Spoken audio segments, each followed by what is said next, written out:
before we get started. Resolve the Board of Education reconvene from the executive session to the general session of the regular Board of Education meeting.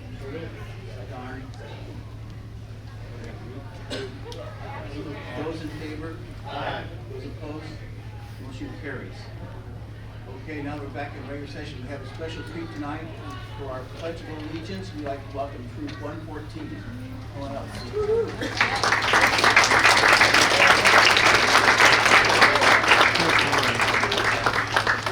Turn the mic on, guys. The button. Everyone please stand and speak time to the register. Everyone please stand. If you're not standing, you're going to follow non-religious headwear. And join me in the Pledge of Allegiance.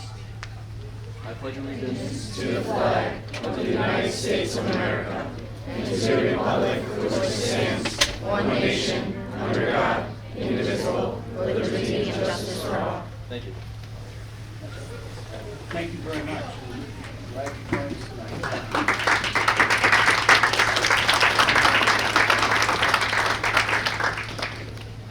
These are business meetings. We always like to get them started in the right way. So I just want to remind everyone that the Baldwinsville Central School District Board of Education needs to publicly conduct business in accordance with the law and strives to hear all community voices during its public meeting in a safe, respectful, and orderly manner. The public is reminded of the context of board meetings. Board members and volunteers elect to conduct the business in the district. The student and staff well meeting is the heart of board operations. All attendees are reminded of the courage it takes to speak up as members of our community and the importance of encouraging civic and civil engagement. The public is invited to observe these proceedings. It's not entitled to respond or disrupt them, especially when such disturbances run counter to the district code of conduct and the welcoming spirit of our district. The behavior we expect of all students in our classrooms is also expected from all attendees at board meetings. In an effort to ensure the community members' concerns are heard, the board will treat all speakers in a civil manner and remind speakers to address the board in the same way. In addition, the board will not discuss specific personnel or student issues in open session and ask speakers to refrain from discussing specific staff or students. Limit outbursts and limit unnecessary noise. The board encourages an atmosphere of respect and tolerance and strict adherence to the code of conduct. We also like to remind ourselves and everybody of the reason we're here, for our mission and our vision. Our mission is to foster an environment to educate and empower all students to become global citizens of tomorrow. And our vision, the Baldwinsville community is committed to providing equitable and diverse learning experiences that educate and empower students, allowing each individual to thrive. So the next thing, and maybe the most fun thing on our docket tonight, is our spotlight. And Dr. Barbary and Mr. Talley. Wait, oh, we're going in?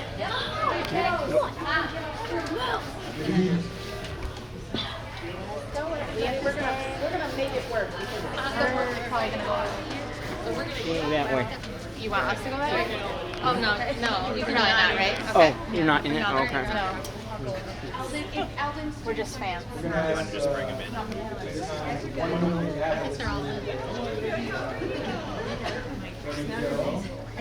And we're also looking for our Eldon Elementary team. If they're here, in these. Denise.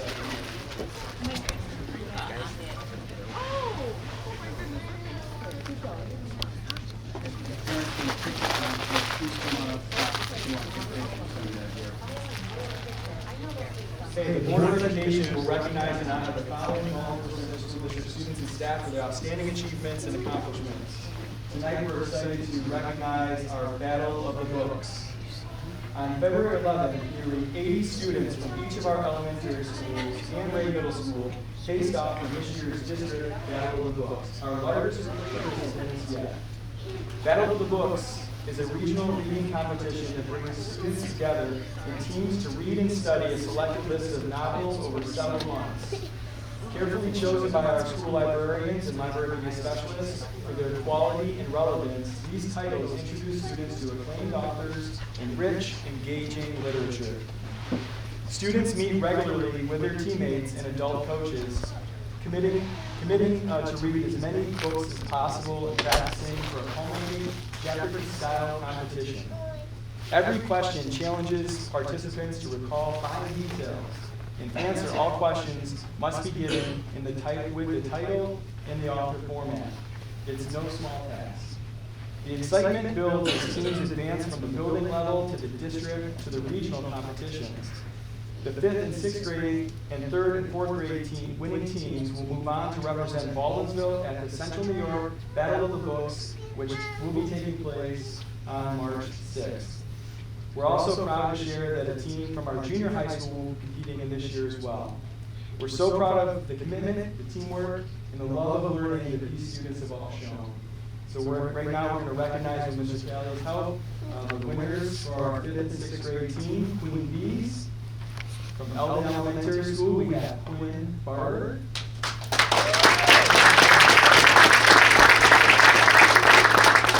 Sophia Cole. Robbie Morales.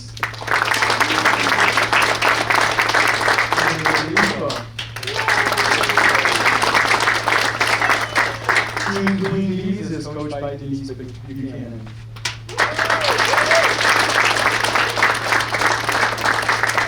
Next, our winners from grades 3 and 4, we have the one and only Abbots. They're coached by Coach and teacher Nicole Abbott.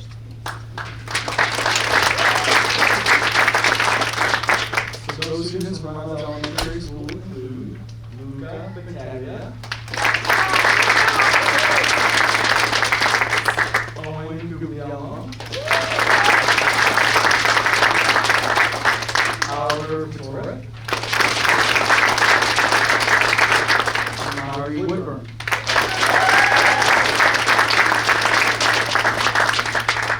Congratulations, this year's teams.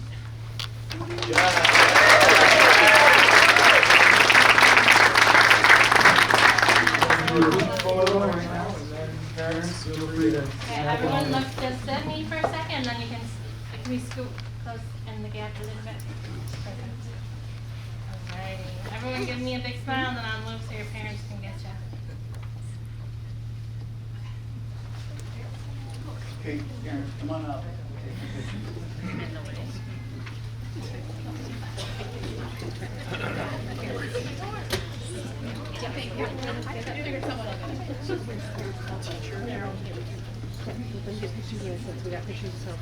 Over here, buddy.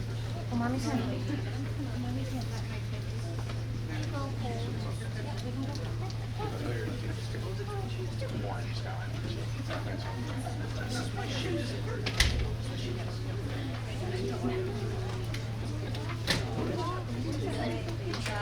One more round of applause for our team.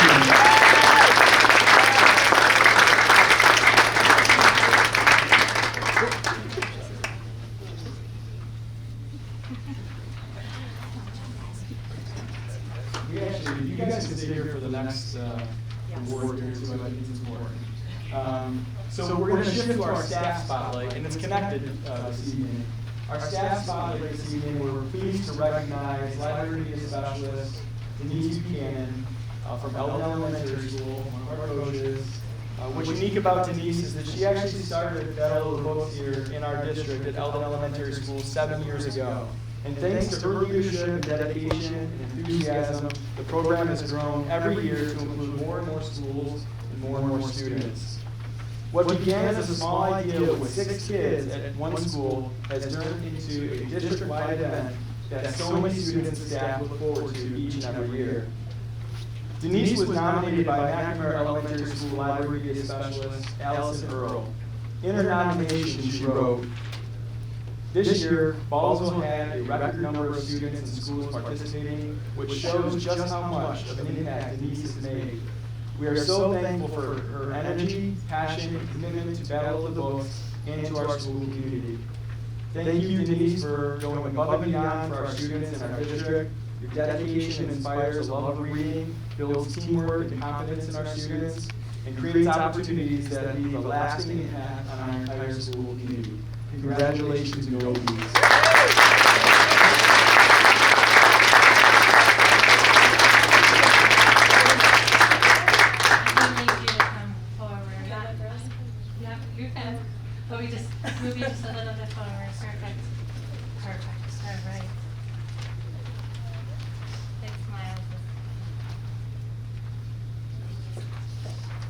All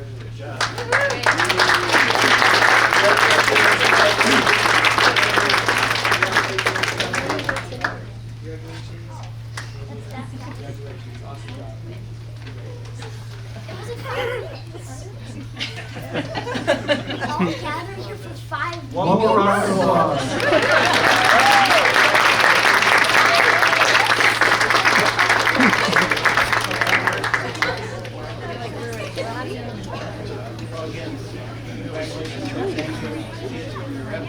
Staff, your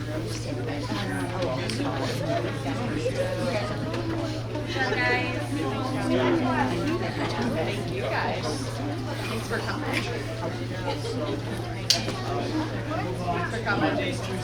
What's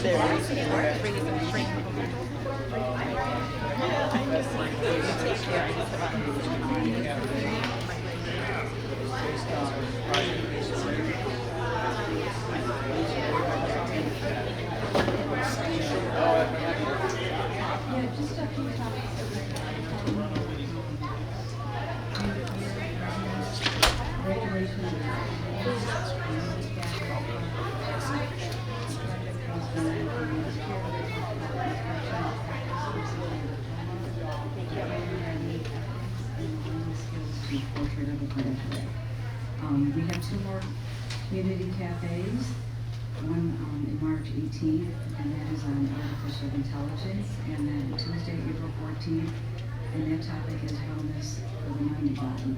And I just want to take a minute to thank Dr. Barbary and Cabinet and our administrators for always bringing such interesting topics to the community and getting their input.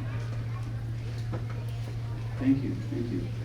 And also on Saturday the 28th, we had an annual breakfast with the legislators, and I know several members were there. Anybody want to talk about that a little bit? Andrew, I think you attended that, didn't you? We attended that as we do every year. We had board members.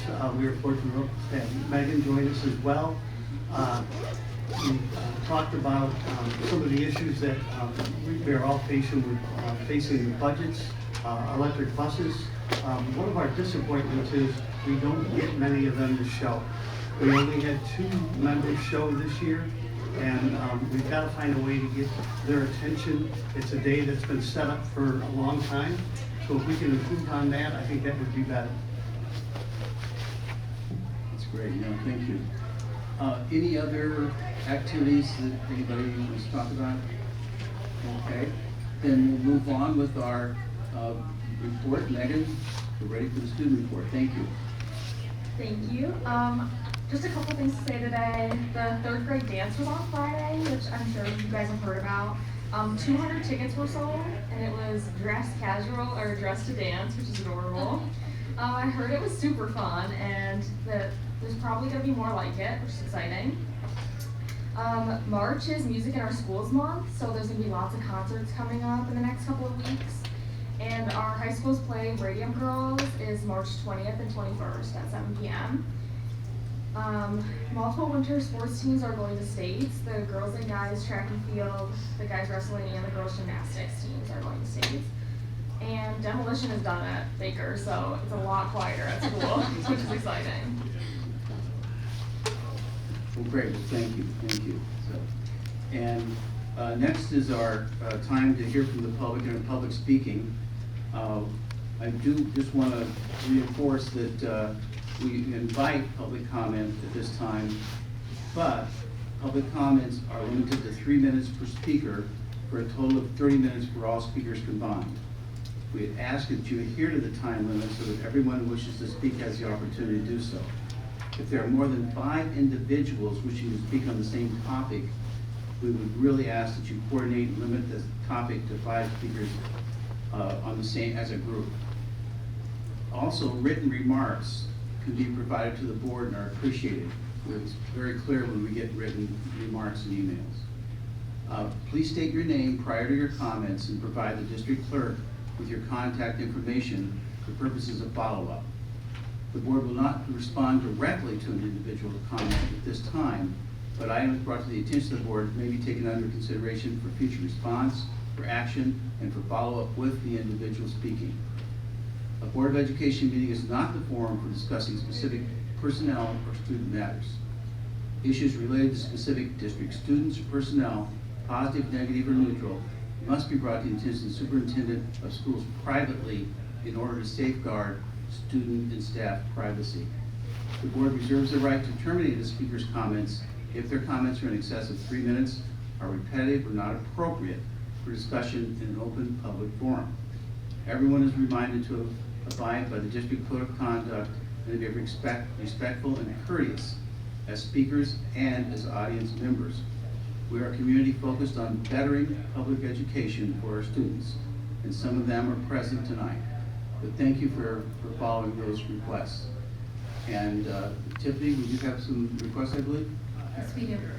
Okay, it's 7:17, so about half an hour would be 7:47. Thank you. Bill Chambers regarding community cafe.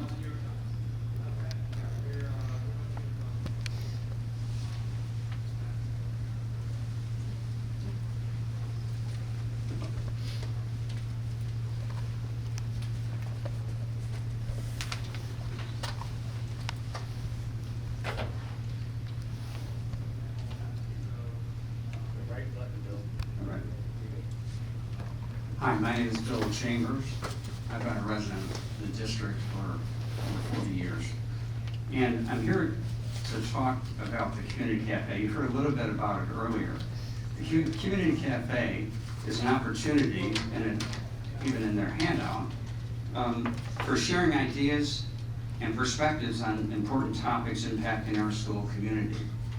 This year, I was fortunate enough to attend several of them.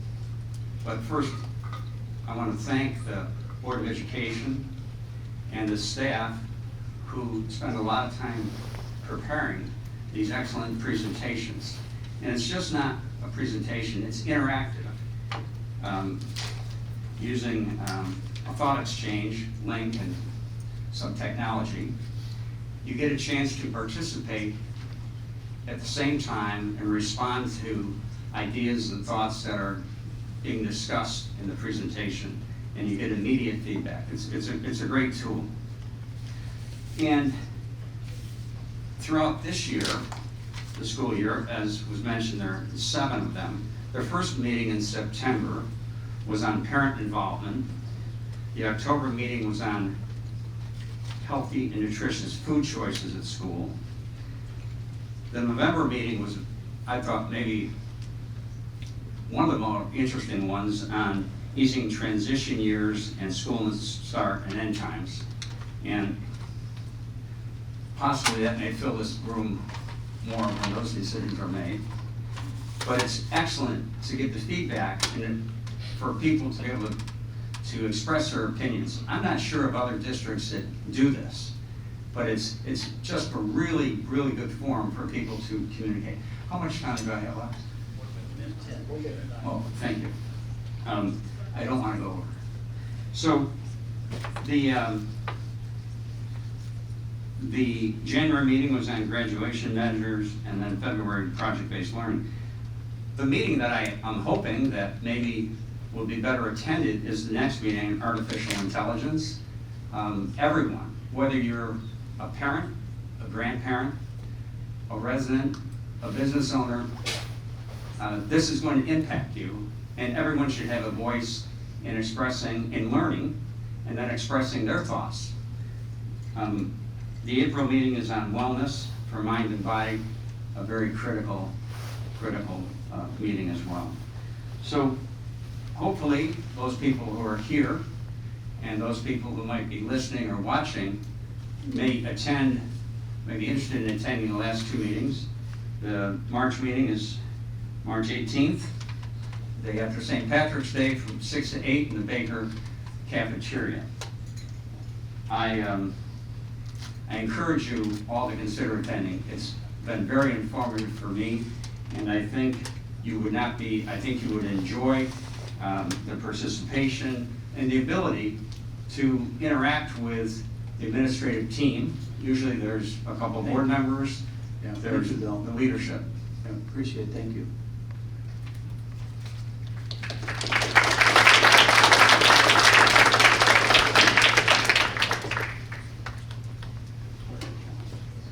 Jerry Geiger, Club America.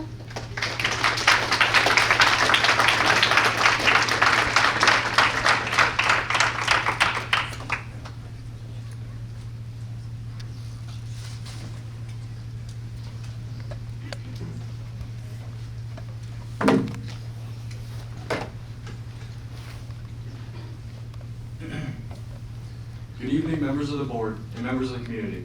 My name is Jerry Diger, and I'm president of Club America at Baker. I'm speaking on behalf of our leadership team and many students who consistently attend and actively participate in our meetings. In light of the misinformation and harmful rumors circulating around our club, I want to clearly state who we are and what we stand for. Club America is a student-run chapter of Turning Point USA. Our mission is to promote understanding through civil discourse in an environment where all viewpoints are welcomed and respected. We strive to inform students about their constitutional rights and national global issues shaping our generation, while empowering young and future voters to think critically and make informed, independent decisions. Unfortunately, in pursuit of this mission, Club America has been aggressively attacked on social media and verbally targeted by students at our school. We have been labeled as homophobes, bigots, racists, and fascists. These accusations are not only untrue, but they undermine the very principles of open dialogue and respectful debate that we promote.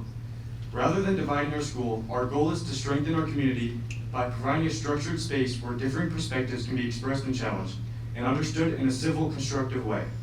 During our meetings, our leaders have intentionally argued positions that do not reflect their personal beliefs in order to encourage deeper discussion and critical thinking. We believe that meaningful growth happens when ideas are examined from all angles. By engaging with views that we may not agree with, we foster empathy, intellectual maturity, and mutual respect. Since we started, we have held 3 meetings with hundreds of students in attendance. While participants have not always agreed religiously or politically, the discussions have remained respectful and impactful. In fact, many students have shared that these conversations have helped them better understand both their personal beliefs and those of others. Through these meetings, I've come to realize we have far more in common than we think. Seeing students thoughtfully discuss our differences gives me hope for the future of our school.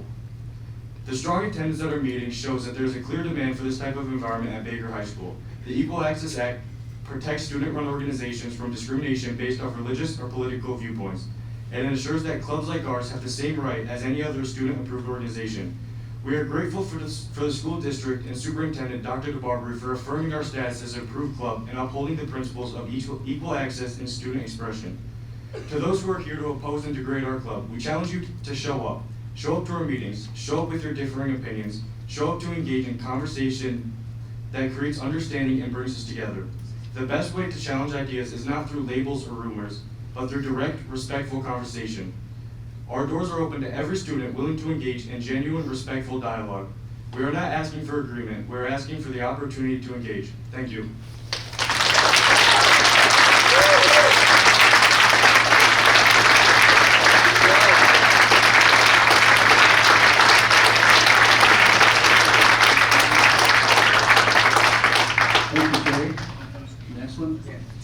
Victoria Asoskel, Club America.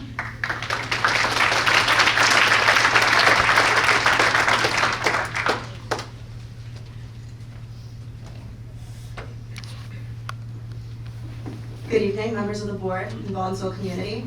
My name is Victoria Asoskel. I'm a senior at Baker High School. For 3 years, I was homeschooled, and I returned to Baldwinsville in 2023 as a sophomore. I was able to experience the classroom environment from the perspective of someone who learned solo for years. Just 2 weeks into the school year, I learned that my conservative views were not accepted with the same attitude that other opinions were. I noticed an angle that historical events were looked at with. I saw how class discussions pushed a particular viewpoint on the world. Early in my time at Baker, Baldwinsville established a club for members of the LGBTQIA community. I personally don't identify with this community. However, when this club started, my parents did not encourage me to slander them publicly. My peers did not make hateful posts online or send vile DMs. Why? Because we do not live in anarchy. At 15 years old, I understood that even if someone disagrees with me, they still have a voice. I knew that under the Equal Access Act, those people can gather and discuss their beliefs. Those beliefs might be completely contrary to what I know, but thankfully, I live in the United States, a democratic republic that encourages people to gather and discuss their views. For years, my conservative peers and I have peacefully coexisted with feminist clubs and LGBTQ clubs. We have a strong understanding of the First Amendment and know that as long as a student has a belief, they can share it. In 2025, a branch of Club America was started. This was accepted very poorly, not only by the student body, but by the community as a whole. Without knowing anything about Turning Point's Club America, community members have made slanderous posts online, made hateful attacks towards the district, teachers, and even students in the club. Adults, parents, and unfortunately educators have been among these groups. However, for those of you here today coming to protest the existence of the club, I understand that you've been lied to by the media and have believed a false narrative. Some of you believe that Club America is a racist, sexist, Nazi hate group that enters schools to persecute students and persuade them to believe a certain agenda. I'd like to share some information on why Turning Point began entering schools in the first place. In modern affairs, Gen Z has very little knowledge regarding politics. According to the American Council of Trust, 1/3 of Gen Z voters reported that after the election, they wish they knew more about the candidates and their positions. Club America was introduced by Turning Point as a result of this alarming data.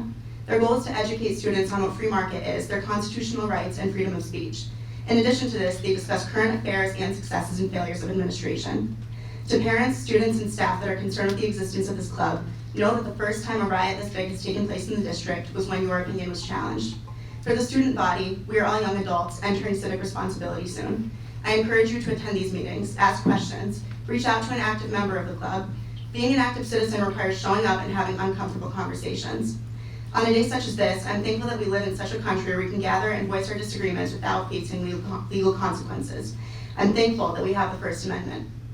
My message to the board this evening is that you failed your students. You left them without an educator, with the expectation that they progress in a foreign language and perform well on an Apple test in the spring. Regardless of what your final decision was this evening privately, my hope is that you always continue to consider your students. Thank you.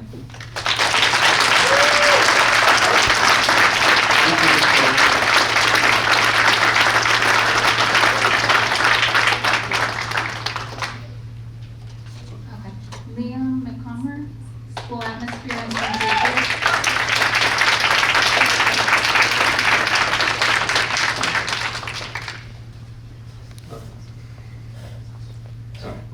Good afternoon, board. My name is Liam McComber. I'm a student athlete at the Baldwinsville Baker High School. I feel that tonight I am brought here by what is a necessity to represent the student body within Baker High School. Within this divisive political climate, it's absolutely vital for our school to remain nonpartisan. I feel like it has come to an impasse where the district must recognize its role and take actions to address this. Schools must act as inclusive spaces for everyone, and there should be no exceptions to this. And allowing hateful rhetoric to permeate into our buildings and become a focus of valuable learning time I find to be unacceptable. Misinformation about the district being published and discussed actively in online spaces and within our schools cannot be taken lightly and needs to be addressed more directly. School buses and classrooms have become a hotbed of voices chattering. The constant, did you see, did you hear about, well, I heard, is frankly exhausting to a majority of the student body. People are confused and tired and paranoid about what these things mean for them in the future of our district. Over the course of this past school year, I have personally witnessed the degradation of the sanctity of our school as political divisiveness is diffused to all levels of student psyches and crossed into what I would consider to be an extreme distraction of the learning environment. I feel that the sentiments of such moral standards, such as love thy neighbor, or do unto others as you have done unto you, stand as reminders to us in this time of the way we need to be conducting ourselves. Yet I have watched as judgment and prejudice have seeped into the hearts of students who are blinded by their views. Seatmates turned against seatmates, students turned against teachers. The point I'm getting at here is that I feel as a voice of the student body, I should bring it to the attention of the board that it has become strikingly apparent that nobody on either side of these debates feels comfortable. Our school has become the center of fear and aggression at a level that I feel is unprecedented and needs to be addressed. Students of all ideologies, need to be assured that they can comfortably practice and openly display their beliefs as according to the New York State DASA legislation, and that their First Amendment rights remain protected as guaranteed by the rulings of Tinker versus Des Moines. I strongly urge the district to pursue action in making the school a safer and less divisive environment for learning and civil discourse. I would like to end with a Bible quote that I find personally personal at this time. Matthew 12:25 states, "Every kingdom divided against itself is laid waste, and no city or house divided will stand." These famous words are also echoed by one of our greatest presidents, Abraham Lincoln, and they remain steadfast and true to this day. I hope this acts as a reminder to everyone that regardless of who you are or what you stand for, We are all shared in the commonality here of our humanity. In our hearts, we are all people, whether we be brothers, sisters, mothers, fathers, Democrats, Republicans, teachers, students, or administrators. We are all members of the Baker High School community. We all owe it to one another to love and foster this community and to not fall to the fears we may feel about it. We all owe it to each other to improve the school for everyone in it. Thank you for your time.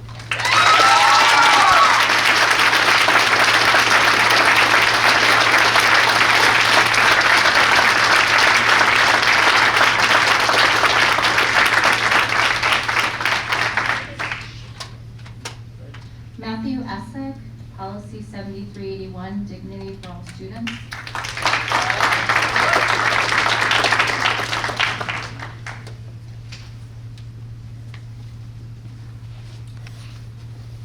Good evening. Thanks for the opportunity to speak again. Reading through the policy of dignity for all students, I think everyone can agree at the mission behind it. Students need to feel safe and free from bullying and harassment, as does everyone in the educational environment. Well, what happens whenever the policy itself becomes a tool for harassment? When an accusation is made, the policy states that a prompt investigation will occur. I understand the need for privacy, but when you bring in students to the principal's office with a special investigator, it fosters a sense of intimidation.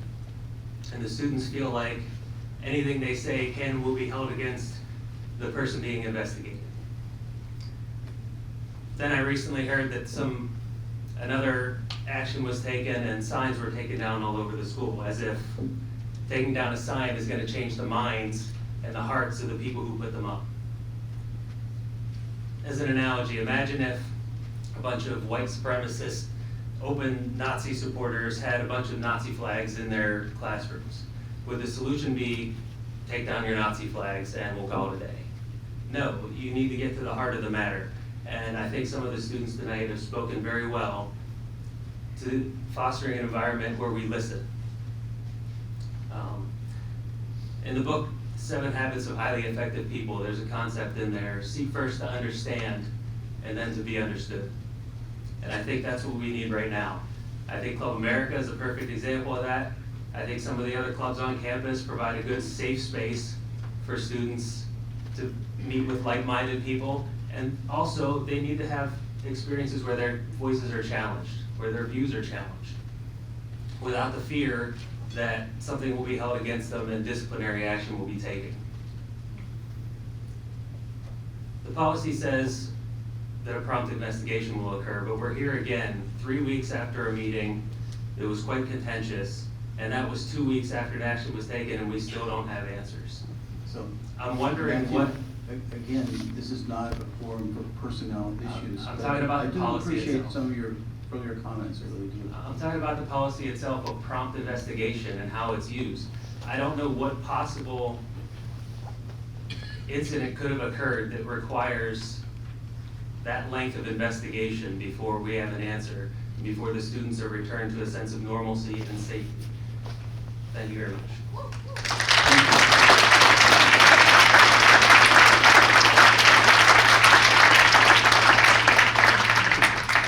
Adeline Woodford, School Environment.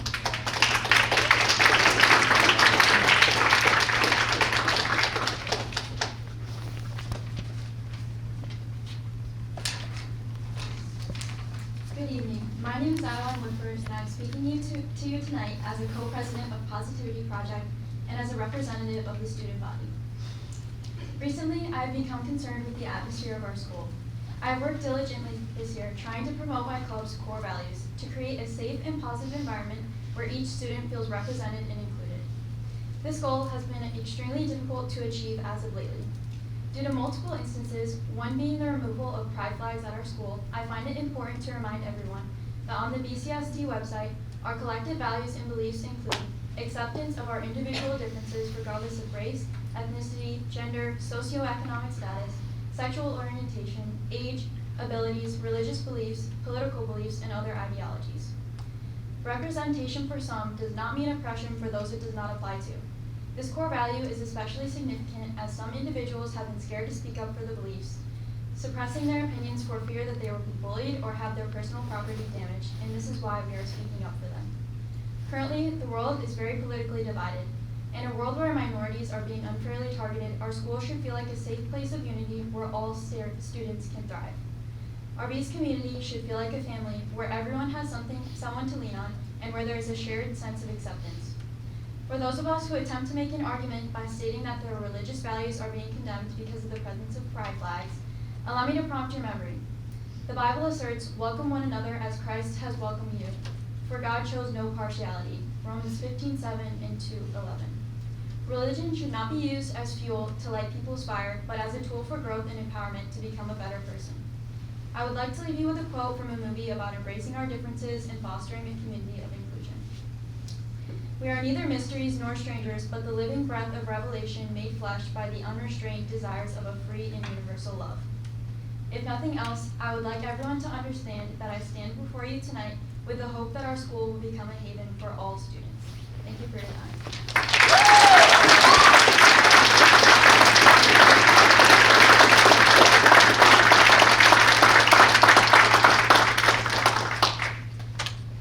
Bailey Pichacola, Pride Flags at Baker High School.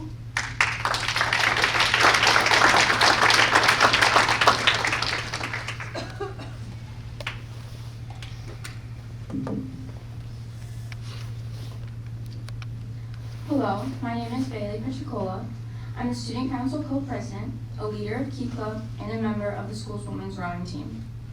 My ability as a young woman to have an education is political. My ability to read is political. To wear pants and to play sports as a female is political. That we have the freedom of religion is political. All of these are consequences of mine and others. Steps were taken for these advancements to happen, choices made, but do you know what isn't a choice? Someone's sexuality. So, if we are permitted in this district to practice our religious and political beliefs openly, why is the expression of one's sexual orientation being restricted? Especially considering the lack of political connections it holds. With all else that has been recently permitted, I walked into school on Friday and was told that flags promoting pride were taken down across classrooms in Baker.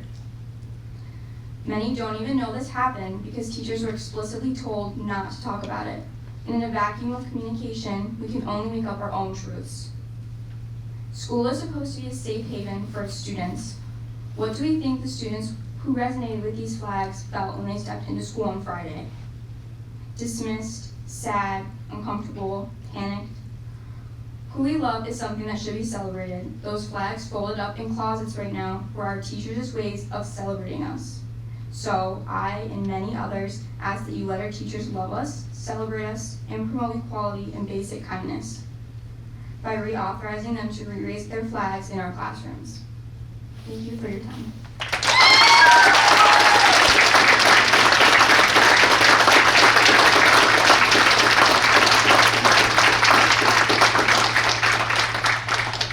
Juliana McGraw, Youth Alive.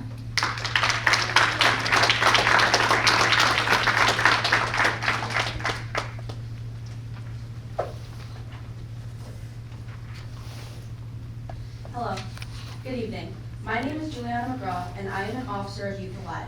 I am here to correct the information being spread in the news about our advisor. I was once a close friend with a former student. Excuse me, but remember, there's no discussion of personnel. We already mentioned that earlier. Well, I am the only witness to this situation, and none of you have contacted me in order to hear the truth. I'm sorry. No personnel discussions here. Okay. I would ask you to email any information you have. If you check your email, you will find a copy of my statement, and I have a printed out copy for anybody else interested. No, I think we have it on our email, so thank you. Thank you.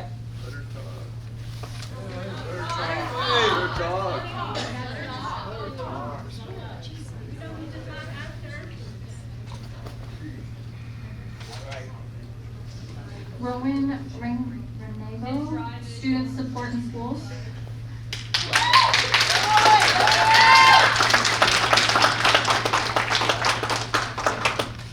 I'm Rowan Reinagel, a junior here at Baker, and I wanted to discuss that teachers are allegedly being made to take down pride flags because of a complaint. I understand that the district tries to make their students feel comfortable, but removing pride flags certainly will not help with this problem on a wide scale. And considering the recent controversy about homophobia that ended up with our schools receiving threats, it honestly makes it feel even more frightening just to be in the building. Pride flags are not inherently political symbols, and they stand to show support for queer students and human rights, not shove any ideology onto someone else. Even if they were political, that still is not grounds to remove them from classrooms due to the fact that several teachers have stickers from political clubs on their Chromebooks and that are connected with figures who seem to promote homophobia. But the hurt that has also caused in Baldwinsville's queer community is a whole other situation. So I will not be getting into that right now. The pride flag shows a student who is a safe person, wears a safe area to be themselves in. And as a person who has experienced the loss of a close friend and also family members from suicide, having a safe space can make all the difference between a student living or dying.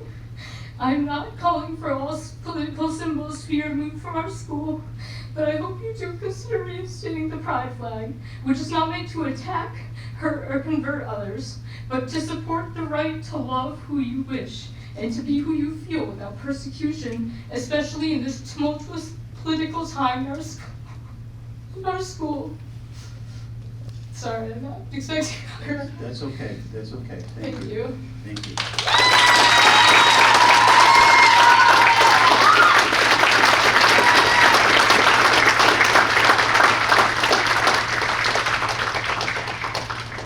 Mira Nicholson, Culture and Social Environment.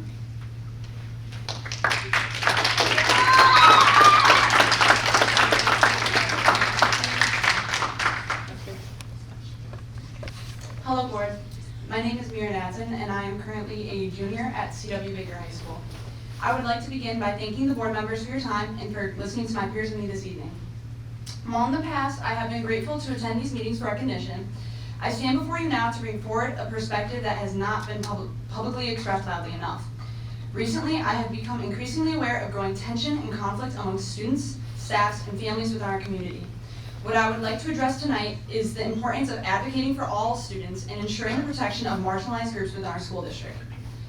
I want to be transparent in saying that one of my greatest concerns is the role that politics and even bigotry have become to play in the classroom environment. While I strongly support opposing political literacy and thoughtful, respectful dialogue, I believe that there must be clear standards for how these conversations are conducted. At present, I do not believe those standards are being consistently upheld. In some instances, the conversations and actions permitted are not only harmful and divisive, but also incompatible with the values that this district claims to uphold. When reviewing the district's mission and vision statements, this contradiction becomes especially clear. I'm not going to be redundant, but you obviously see them behind you and you already said them, so I'm not going to waste any time. Actions such as removing certain symbols of inclusion from classrooms while allowing student organizations rooted in historically extremist and exclusionary ideologies stand in direct opposition to these guiding principles in our district. Additionally, in researching the responsibilities of board membership, I found that key expectations include cultivating a healthy district culture for both work and learning, as well as maintaining strong ethical standards. Allowing actions and behaviors that undermine dignity and belonging for all students calls those responsibilities into question. While time does not permit me to elaborate fully, further details can be found in materials from the New York State Boards Association and the CNY School Boards Association, which are available on the district website. Students cannot feel empowered, nor can they truly thrive if they feel unsupported by the very system that is designed to protect them. I feel that it is also important to emphasize that uplifting one group does not diminish another. Justice is not competition, nor is it something that can be rationed. As Dr. Martin Luther King Jr. once said, injustice anywhere is a threat to justice everywhere. Even if you are not part of a marginalized group, you are not immune to recognizing injustice.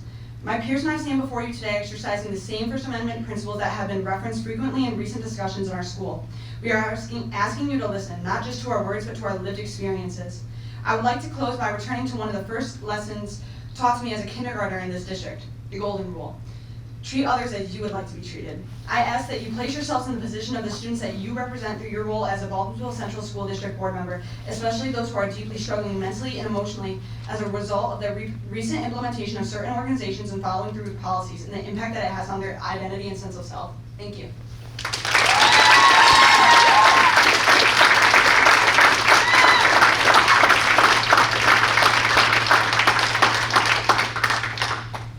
Francesca Romeo, Club Oversight.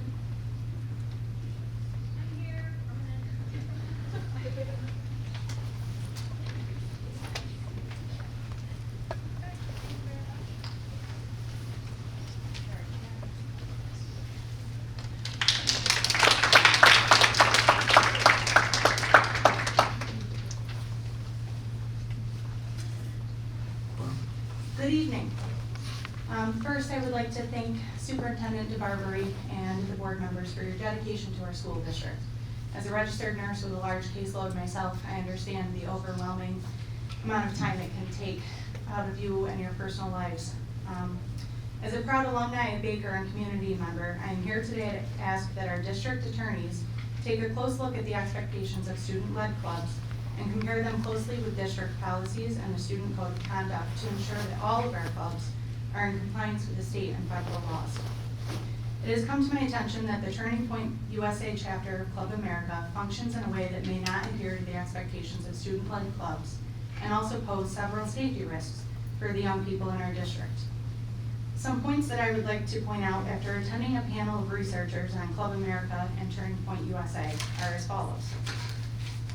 Each Turning Point USA chapter is assigned a regional director for which all communications and club decisions must be approved.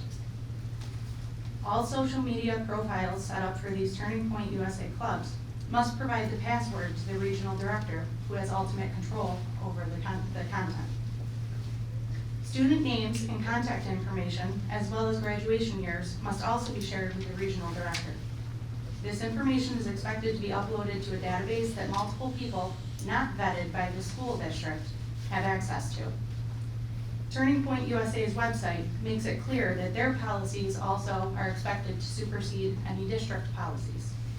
I have spoken with board members and principals of other nearby districts that have decided to pre-approve and pay closer attention to what goes on in these meetings, as there are also kits that are freely accessible through no funding needed by the club.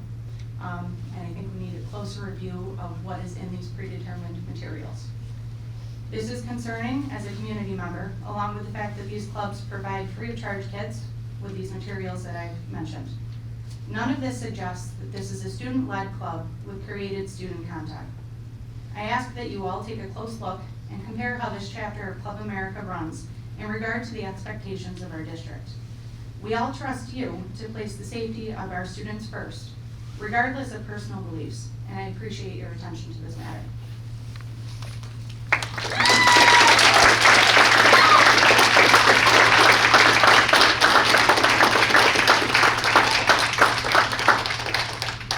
So we have used up the 30 minutes that we normally allot to public comment. And we've heard a couple of themes through here. So I might ask, would the board like to hear if there's other viewpoints?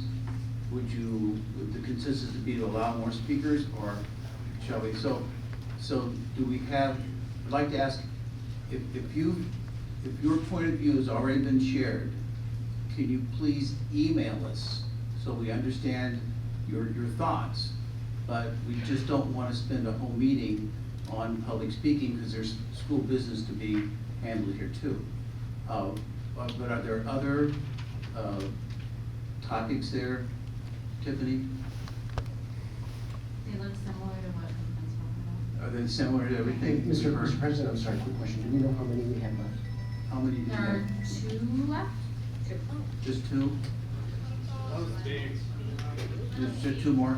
Okay, consensus, if there's just 2 more then, okay, I thought there was more than that. Okay, go ahead.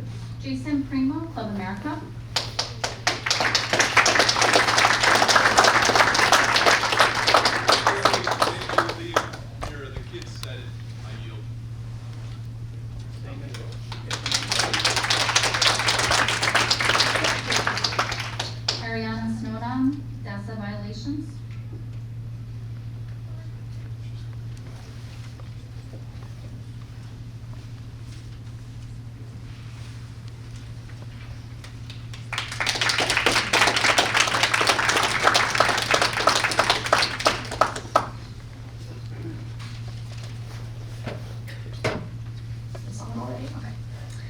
Good evening. Thank you for giving me the opportunity to speak again. I'm coming before you tonight because this issue has not gone away, and neither has the concern many of us felt about the presence of a Club America group in our school affiliated with Turning Point USA. Last time I sat here, I asked you to consider the broader implications of this club. I am here again because those concerns remain unaddressed. The district may recognize this club at face value as simply a small student group in a high school, but turning a blind eye to the national organization behind Club America is not neutrality. It is compliant ignorance. This is not an independent, homegrown student initiative. It is connected to a well-funded national political organization with a clear ideological agenda. Those ideologies are in direct conflict with DASA, the Dignity for All Students Act, which mandates that schools provide an environment free from harassment and discrimination based on race, sexual orientation, gender identity, religion, and other protected identities.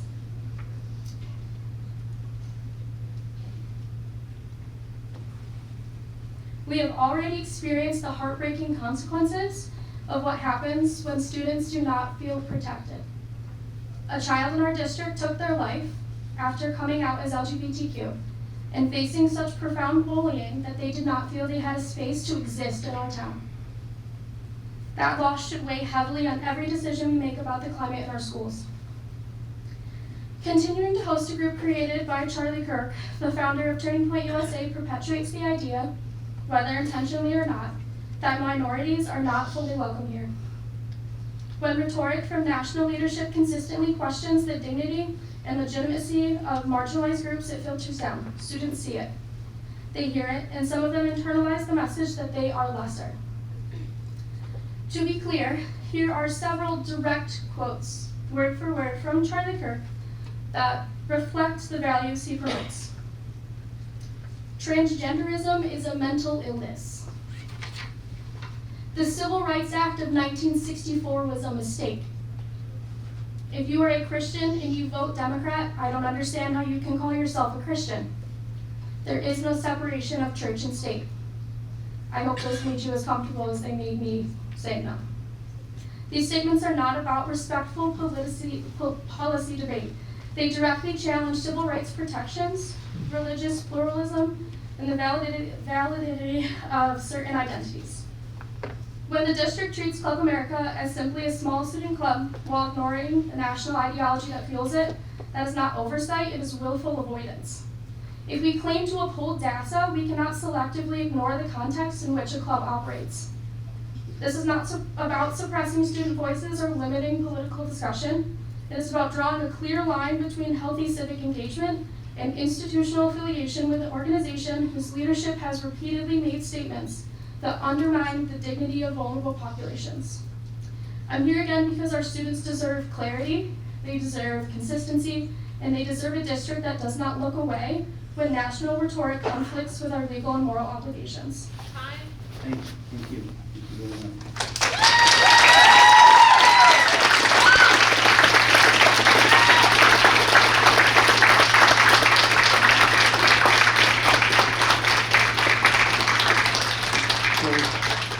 So we will move on to other business, but I do feel obligated to say that the school, the board, and the community feels everyone deserves their place. Everyone has the chance or the right to their own opinion. They do not have a right to try to force others to share their opinion necessarily. So I hope, obviously this discussion will continue, and I hope everyone has a good evening, and I appreciate people coming out and expressing their feelings and conducting their civic duty by participating. So thank you to everyone. Thank you.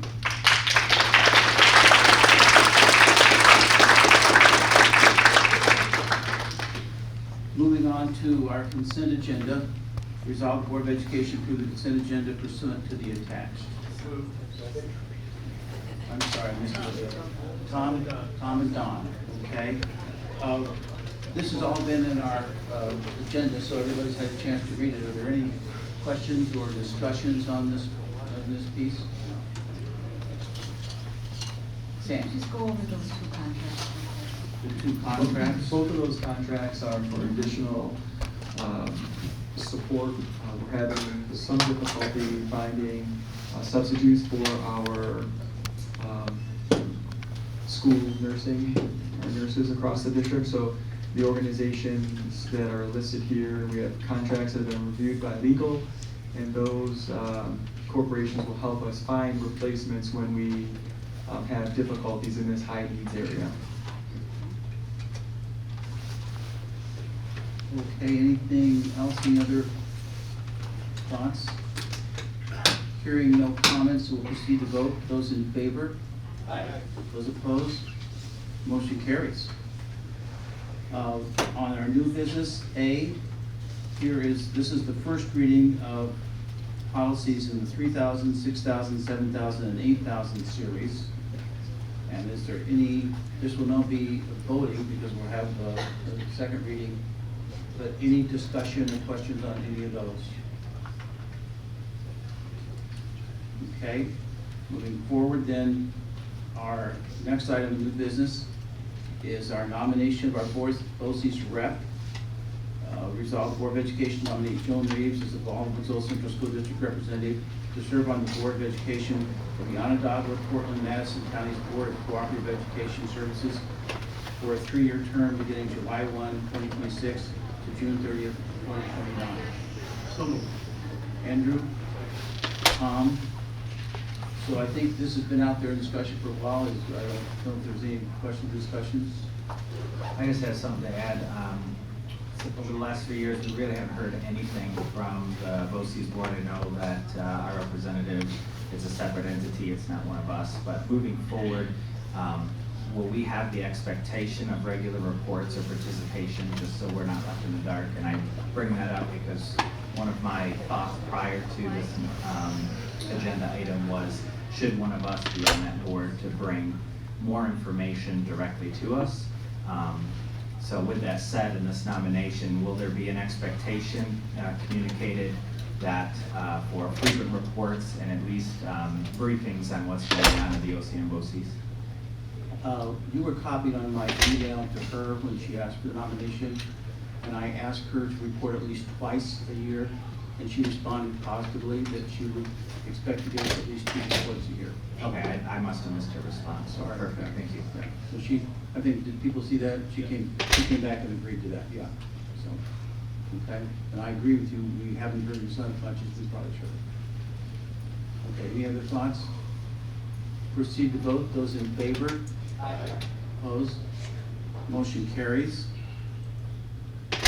Item C, resolve the Board of Education approve the seeker resolution for the 2026-2027 capital outlay improvement project pursuant to the attached. Don? Luke? 20 words on. This is the $100,000 project that's associated with each of every annual budget. The work here is for interior and exterior door replacement and courtyard renovations at Reynolds Elementary School, and it all fits within line of the other work that was approved as part of our major capital project. So this is really a minor thing. This is the one where we have $100,000 to spend every year, and this is the one for the treads, I think, right? No, Oh, that was previous Baker High School Yeah, store treads were in this current budget. And what's important about these $100,000 projects is because of our state aid, we get pretty much 3/4 to 80% back on the dollar for this work. So it's important for us to do this work every year. Okay. Other questions, discussion? Those in favor? Those opposed? Motion carries. Okay. Item D. This is our legal notice. Resolved that the Board of Education approved a legal notice to conduct an annual meeting of qualified voters of Baldwinsville Central School District on May 19, 2026 for the purpose of the Baldwinsville Central School District 2026-2027 annual school budget vote and Board of Education election pursuant to the attached. So moved. Jeremy? Don? And I think we have discussed this, but is there any discussion? You see the tax cap was lowered a little bit because of pilots. We found there's a few more pilots, which did a pilot, by the way, for public consumption.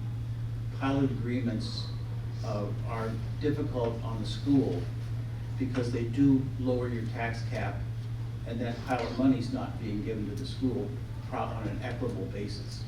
So pilot agreements are always a difficult thing for school districts. And then we did adjust the earnings, but is there any other questions, Andrew? Yeah, I'd like to thank Joe and the cabinet for doing their due diligence and getting this budget where it needed to be.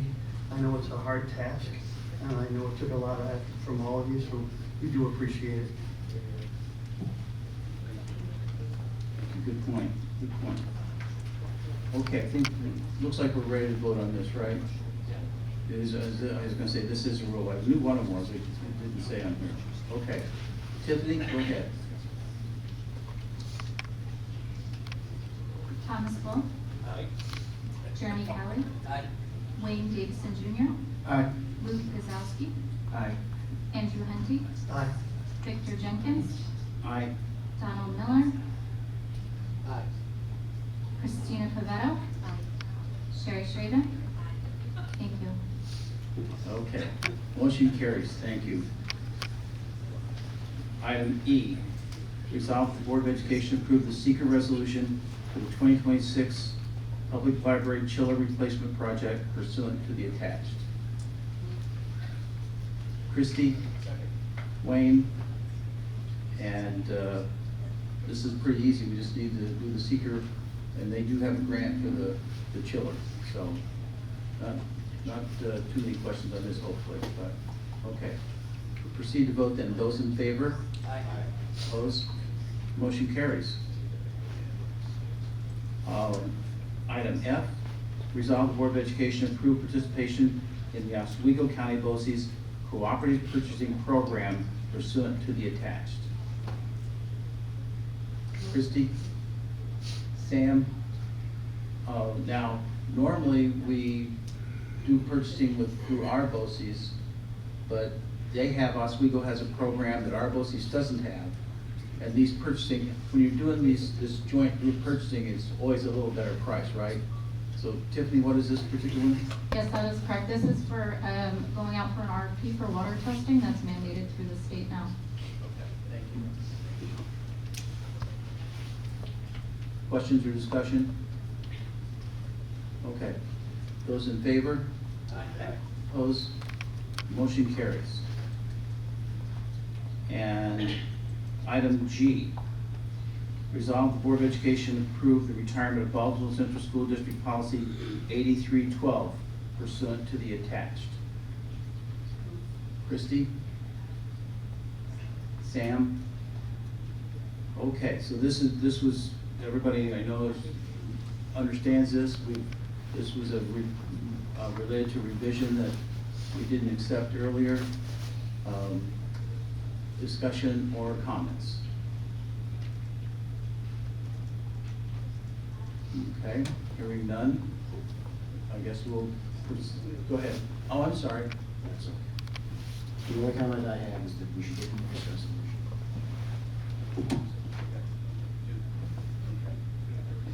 We should defeat this resolution is what Tom said. So maybe we just do a show of hands on this one then.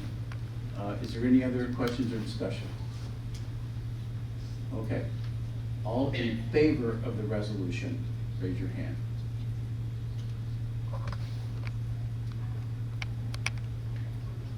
Okay. All opposed to the resolution, raise your hand. Okay, so the resolution did pass, 6-3. Okay. Now, the next item of business. Do they like that? I guess they like that motion. Not sure. Next one is resolve the Board of Education approve the retirement or update the Baldwinsville Central School District Policy 8242 pursuant to the attached. we did, well, I guess first I need the motion here. So, I'm a little confused, retirement or updates? Yeah.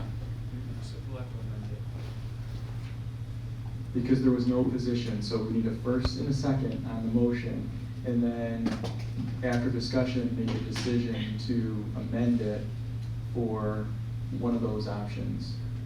So I just think there's a typo. It says, approve the retirement of, oh. So I think there's a typo. It says, approve the retirement of or update to.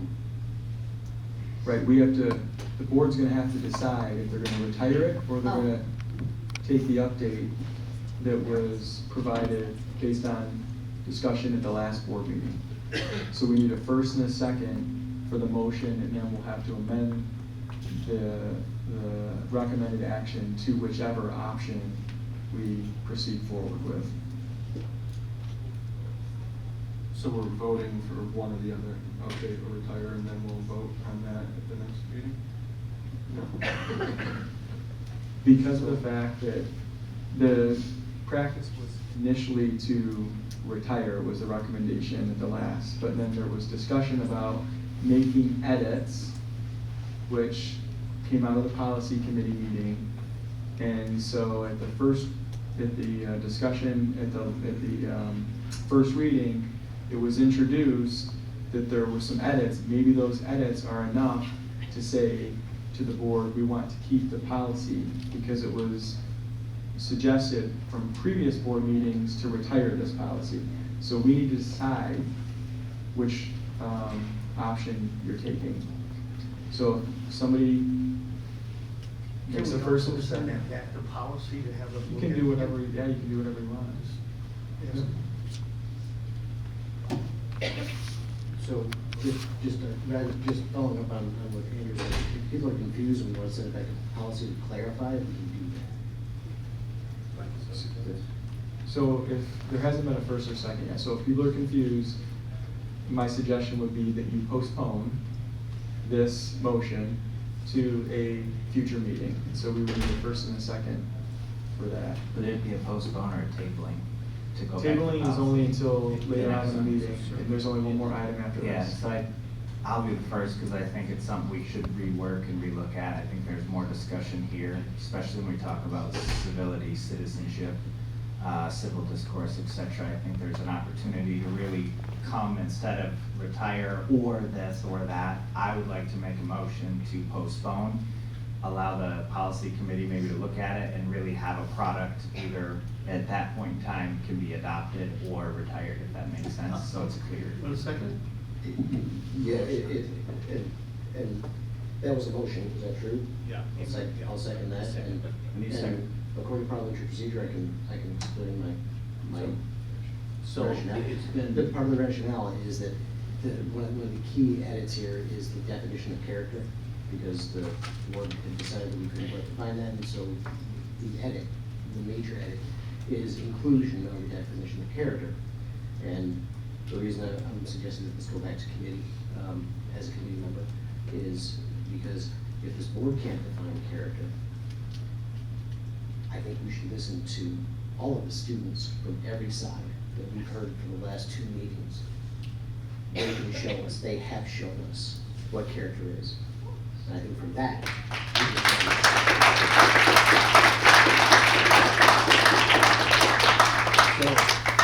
So the motion's been moved and seconded that this be referred or postponed back to policy committee. Am I correct on that? Okay. Seems that, yes, Andrew. So could we put this on for roundtable discussion maybe for April and not have it go to the policy committee? You're ultimately postponing it from this meeting to a future meeting for discussion, so it can be on this roundtable if there's further board discussion. I mean, I agree that it probably doesn't make sense to go back to policy when we've battled with this for the Well, we last 2 don't have years. a policy meeting until next year, so I would like to see this resolved. So we could even put it on for the round, or for our work session for the end of March, if everybody agrees to that. Yeah. I think so too. I think just to add clarity, I know we, after the last edit was shot down, it went back to policy. We added some language to it to resubmit to the board for discussion. I think there's been a lot going on to maybe reinvigorate a discussion about a civility policy from the board. So I don't know that the policy committee needs to do more wordsmithing. I think we just need to have our discussion again, maybe on another night when we can. That makes sense, and we also have the legal opinion on that as well, so that's part of the conversation, I would assume too. So let me just ask Luke to reword his motion to a future meeting. Is what you want to do, postpone it to You a said future postpone. meeting? Yeah, we'll motion to postpone to a future meeting and allow further board engagement. And, okay, thank you. And I think, is there any other questions or discussions on that? Okay. Proceed to vote then. Those in favor? Aye. Opposed? Motion carries. And that brings us, that's the end of the business section, but it brings us to the round table.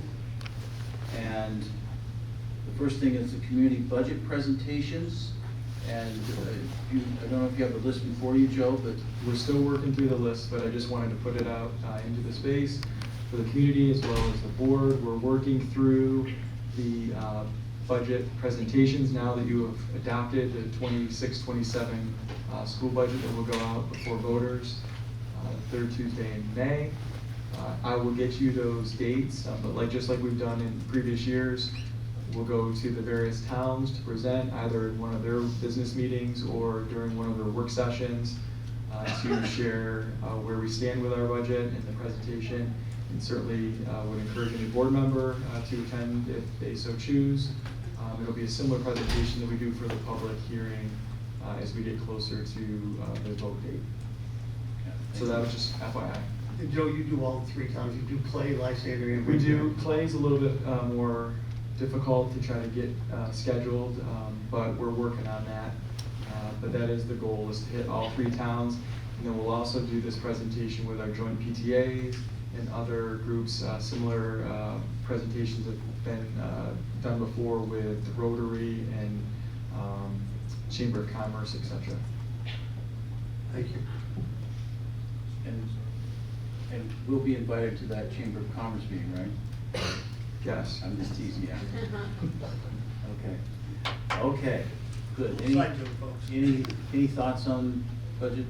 What? Okay. Item 2 is the transportation, and we've talked a little bit about the issue especially going from Radisson, when our buses go from Radisson to Gray to McNamara to anything, or any bus coming from this side of the river to the other side of the river, many times you have to go through the village. And if you've been down in the village from about, 2 o'clock to 4:30 or 5 o'clock, anytime, there's a line of cars back to Dunkin' Donuts and back up to Burn Dairy many times. And I swear I've stood down there before, and 90% of them are turning to go across the river. So one of the things that we've talked about from a transportation feasibility is that if the bypass, the 631 bypass, the one that went from 31 over the hill to 370, originally was going to go across the river and hook into Van Buren Road. If that was in existence, that could save our buses, I'm estimating 10 to 15 minutes. So how many kids? 2,000 kids? Something like 2,000 kids would have a 10-minute less or 10-minute quicker ride to school and a 10-minute quicker ride home. So now, luckily, since the new transportation center is located here, some of those buses don't go through the village anymore. They go over down 690. However, it's a little more efficient, because you don't do the stops and starts, but it's not a lot quicker. But it helps the traffic flow through the village a little bit. But I guess we're kind of putting this on here for thoughts and ideas. I understand, and I know Joe wrote supporting evidence that the town of Lysander has requested a grant to do a traffic study, which you need, is my understanding, you need a traffic study to promote the DOT to start thinking about doing this. But we're just kind of trying to create a discussion that how important that bypass, the completion of the bypass could be to us, but also many Lysander residents and especially Radisson residents who want to go across there. If you had that bypass, it would make your life significantly easier. Because those are the people that are sitting in that what, 15-minute, 20-minute backup in the village, morning and night sometimes, I think. Okay. But I don't know, any other thoughts or just if you have ideas? So I'm just kind of, interested in what people know. So this is obviously not a state education funding issue. This has got nothing to do with that. It's on paper, it's primarily, as you said, Victor, it's primarily state DOT. But a lot of what state DOT does is driven by federal dollars. And I'm wondering if we've had any contact with any of our federal representatives, Schumer or Mannion or anybody else at all, who maybe is in part of the New York State delegation and is on the transportation committee, even if they're not from this district. It could be helpful. So that's a good point. We have not from the federal level. Certainly, I think the recent representative of our area, John Mannion, is likely we can share this information with him. Most of the conversation has been with our local state representatives. There also is a member of our school community that has reached out. We've coordinated some meeting dates here in the future. He has connections to Albany and is trying this coordinated meeting with local Onondaga County officials, state officials, and members of obviously our team, given the impact that Micron will have on our area and region. So we're attacking it from that. But that is a point that as we continue these conversations, we will make sure that we, reach out and see where it goes. Yeah, and I think it'd be worth reaching out to Brian May and Ryan McMahon, just in the interest of the Micron impact. We can never move the village back. Like the way our village is built, the road doesn't get any wider. And it's just going to continue to get worse and worse. And I think the school district at least throwing our 2 cents into the mix that this has an impact on the students, 2,000 kids in buses, and time frames in terms of our ability to bus students is only going to add to the argument of something they already wanted to do to begin with. So I know a new traffic study would be required, but hopefully they're far enough down the road in the planning. Maybe we work it through Brian May and Ryan McMahon as well as Daniel and Schumer to see, at least let our position be known from a school district perspective.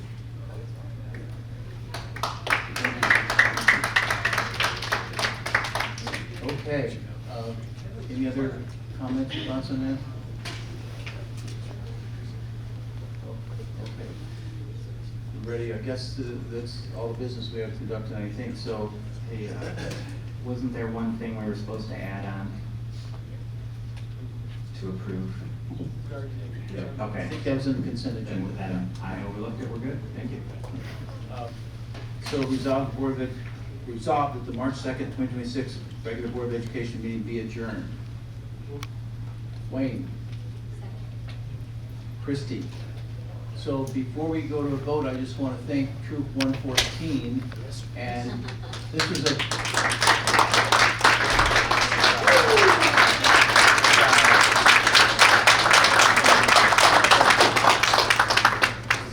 This was a pretty long meeting, so I think they ought to get an extra badge maybe. But we can try that one out, okay? Okay, so those in favor of adjournment? Opposed?